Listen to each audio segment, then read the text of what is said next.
Welcome to ஐஸ்வர்யம் filter. நம்மளுடைய Mudichur side east facing 2+ வீடு இருக்குல்ல, அந்த வீடுல இருக்கோம். இப்போ ஃபர்ஸ்ட் ஃப்ளோர்லாம் பிளாஸ்டிங் பண்ணிட்டாங்க. இதில் பார்த்தீங்கன்னா ஜென்ரலாக லாஃப்ட் வந்து எல்லார் வீட்லேயும் அடிப்போம். அது என்ன சைஸில் அடிக்கணும், என்ன மாதிரி இருக்கணும் அப்படிங்கிறத பார்க்கலாம் வாங்க. இதில் பார்த்தீங்கன்னா லாஃப்ட் பார்த்தீங்கன்னா சில பேர் 1 அடி தான் வைப்பாங்க. அது மாதிரி வைக்கக்கூடாது. மினிமம் 1.25 அடி இருக்கணும், 2 அடி வைக்கலாம்.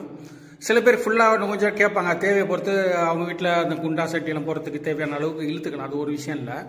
ஆனால் வந்து பார்த்தீங்கன்னா நம்ம வந்து 1 feet 9 inches வச்சு நம்ம பண்ணோம்னா அந்த கப்போர்ட் பண்ணுறவங்களாம் 1 feet 9 inchesலாம் கப்போர்ட் பண்ணுவாங்க. அப்போ ஒரே மட்டமாக வரும். ஜென்ரலாக கான்ட்ராக்ட் வந்து 2 அடி கொடுப்பாங்க. அப்போ வந்து 3 inch உள்ள தள்ளி அடிக்கிற மாதிரி வரும். இப்படி அடிச்சுட்டு அது கொஞ்சம் வெளியே வந்து ப்ரொஜெக்ட் ஆகிட்டு மேலே லாஃப்ட் போகும். அது வந்து இன்டீரியர் பண்ணும்போது தேவைக்கு உங்களுக்கு இப்படி இருந்தால் பண்ணிக்கலாம். இல்லைனா ஒரே மட்டமாக வேணும்னா 1 feet 9 inches வச்சு லாஃப்ட் போட்டு பண்ணிங்கன்னா அப்போ வந்து இன்டீரியர் பண்ணுறவங்க ஒரே மட்டமாக பண்ணுவாங்க. அந்த இன்டீரியர்லாம் பார்ப்பீங்க, அதே மாதிரி வரும். அது மாதிரி பண்ணிக்கலாம்.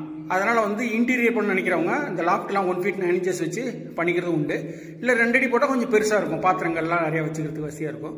அது எப்படிங்கிறத நீங்கள் முடிவு பண்ணிங்க. ஒரு வீட்டு 9 inches வைக்க போகிறீங்களா, 2 அடி வைக்க போகிறீங்களாங்கிறத பிளான் பண்ணிட்டு லாஃப்டெல்லாம் பண்ணிக்கிங்க. பண்ணும்போது எங்கெல்லாம் வந்து கான்ட்ராக்டர் கொடுக்குற அந்த கபோர்டுக்கு கொடுக்குற ஸ்லாப்லாம் வச்சுக்க முடிகிற அளவுக்கு வச்சுக்கோங்க. அதனால் இன்டீரியர் செலவு உங்களுக்கு பெரும்பளவு குறையும். வெல்கம் டு ஐஸ்வர்யம் பில்டர். நம்மளுடைய முடிச்சூர் சைட் ஈஸ்ட் பேசிங் 2+ வீடு இருக்குல்ல, அந்த வீடுல இருக்கோம். இப்போ ஃபர்ஸ்ட் ஃப்ளோர்லாம் பிளாஸ்டிங் பண்ணிட்டாங்க. இதில் பார்த்தீங்கன்னா ஜென்ரலாக லாஃப்ட் வந்து எல்லார் வீட்லேயும் அடிப்போம். அது என்ன சைஸில் அடிக்கணும், என்ன மாதிரி இருக்கணும் அப்படிங்கிறத பார்க்கலாம் வாங்க. இதில் பார்த்தீங்கன்னா லாஃப்ட் பார்த்தீங்கன்னா சில பேர் 1 அடி தான் வைப்பாங்க. அது மாதிரி வைக்கக்கூடாது. மினிமம் 1.25 அடி இருக்கணும், 2 அடி வைக்கலாம். சில பேர் ஃபுல்லாக கொஞ்சம் கேட்பாங்க, தேவையை பொறுத்து அவங்க வீட்டில் அந்த குண்டா சட்டியெல்லாம் போகிறதுக்கு தேவையான அளவுக்கு இழுத்துக்கலாம். அது ஒரு விஷயம் இல்லை. ஆனால் வந்து பார்த்தீங்கன்னா நம்ம வந்து 1 feet 9 inches வச்சு நம்ம பண்ணோம்னா அந்த கப்போர்ட் பண்ணுறவங்களாம் 1 feet 9 inchesலாம் கப்போர்ட் பண்ணுவாங்க. அப்போ ஒரே மட்டமாக வரும். ஜென்ரலாக கான்ட்ராக்ட் வந்து 2 அடி கொடுப்பாங்க. அப்போ வந்து 3 inch உள்ள தள்ளி அடிக்கிற மாதிரி வரும்.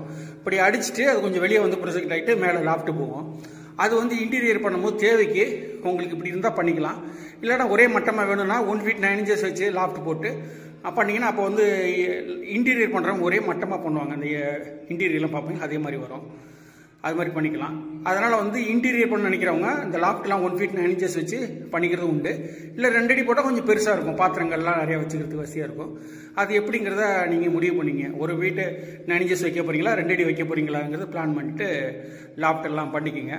பண்ணும்போது எங்கெல்லாம் வந்து கான்ட்ராக்டர் கொடுக்குற அந்த கபோர்டுக்கு கொடுக்குற ஸ்லாப்லாம் வச்சுக்க முடிகிற அளவுக்கு வச்சுக்கோங்க. அதனால் இன்டீரியர் செலவு உங்களுக்கு பெரும்பளவு குறையும்.